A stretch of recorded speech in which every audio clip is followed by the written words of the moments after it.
যে নায়ক ফারুকের কবরস্থান, তার কবর দিকে আসলাম। কোথায় দরবাসর কথা শোনা যেত, কোথায় দরবাসর কথা শোনা।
আসসালামু আলাইকুম, আশা করি সবাই ভালো আছেন। ইনশাল্লাহ আমিও ভালো আছি। আজকের যে আলোচনা করবো যে সেটা আধ্যাত্মিক নিয়েই, কিন্তু আমি এই এলাকাটা আইছিল গিয়া নায়ক ফারুকের এলাকা। এটা পুরা নায়ক সেই ফারুকের এলাকা। এটা আমি ঘুরতে আসছিলাম, কিন্তু আপনারা দেখতে পারেন যে এমন একটি এলাকা, তার মানে খুব সুন্দর এলাকা। এখন বলতেছেন ভাই আপনি নায়ক ফারুকের এলাকা এখানে আসছেন কেন? আসলাম যে আমার এখানে আত্মীয় স্বজনের বাসা। তা আমি প্রায় 10 বছর পর আসলাম এখানে। তো চিন্তা করলাম যে ভিডিওটি বানাই। আসে দেখলাম যে নায়ক ফারুকের কবরস্থান, তার কবর দিকে আসলাম। এখন আমার আত্মীয় বলতেছে যে নায়ক ফারুকের বাসা যে তুমি একটু ঘুরে আসতে পারো। তো আমি চিন্তা করি যাবো, যাওয়ার আগে একটু চিন্তা করি যে আপনাদের সাথে একটু আলোচনা করি। দেখেন এত সুন্দর জায়গা, এরকম এলাকায় মনে করেন আল্লাহর ওলিরা কিন্তু সবসময় বসে থাকতো। আমি কোনো চলচ্চিত্র জগতের নায়ক না, আর আমি চলচ্চিত্র জগতের কোনো একজন সদস্য না, যে তার ব্যাপারে আমি একজন সাংবাদিকও না যে তার ব্যাপারে ভিডিও বানাইতেছি, সেটা না।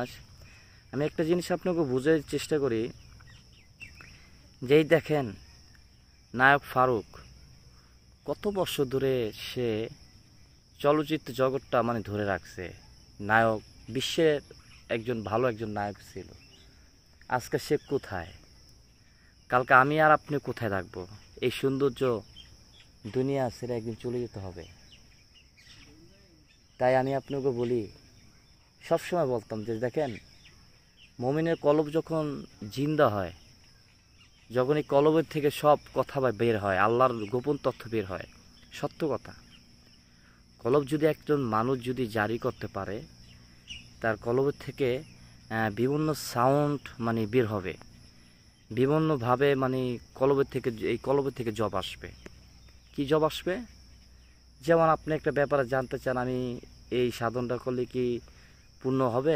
আপনার মুর্শিদ উসিলা আপনি এভাবে তাকিয়ে বলবেন যে হে কলব, এই আল্লাহর আরশে, এখানে কলব হইল আল্লাহর আরশ, সেখানে আমার মুর্শিদ বসে গেছে, আমি কি এই কাজটা সফল হব কি না? এখান থেকে আপনি জব আসবে যে হ্যাঁ, কেমন জব আসবে? যে এই যে আমি কথা বলতেছি ঠিক এরকম জব আসবে যে হ্যাঁ, তোমার আশা পূরণ হবে, তুমি এভাবে না এভাবে করো। তখন একজন মানুষ অন্তর্জামিন হয়ে যায়। যেমন একজন ভক্ত যদি আপনি বানিয়ে রেখেছেন, আপনি একজন পীর সাহেব হয়ে গেছেন,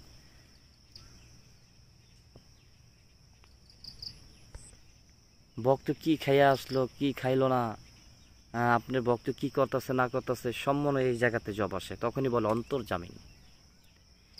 এই অন্তর্জামিন হইতে পারলে একজন মানুষ হওয়া যায়, একজন আল্লাহর ওলি পরিণত হয়ে যায়।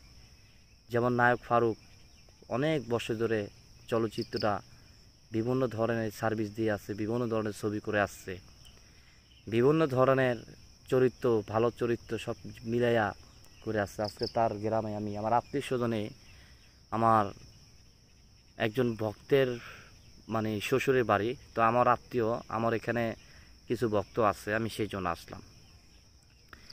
ভাই একটা কথা মনে রাখবেন, এই সুরেশ্বরী রানা যা বলে সত্য বলে, তার ধারায় কখনো মিথ্যা কথা আপনি পাবেন না। তাই এখনো সময় আছে, দিন থাকতে এখনো তোমরা সময় সাধন করো, কলবে জিকির করো। যাই হোক, সবাই ভালো থাকবেন, সহিহ সালামত থাকবেন। এই ছিল আজকের ভিডিও। কোথায় দরবাসর কথা শোনা যেত, কোথায়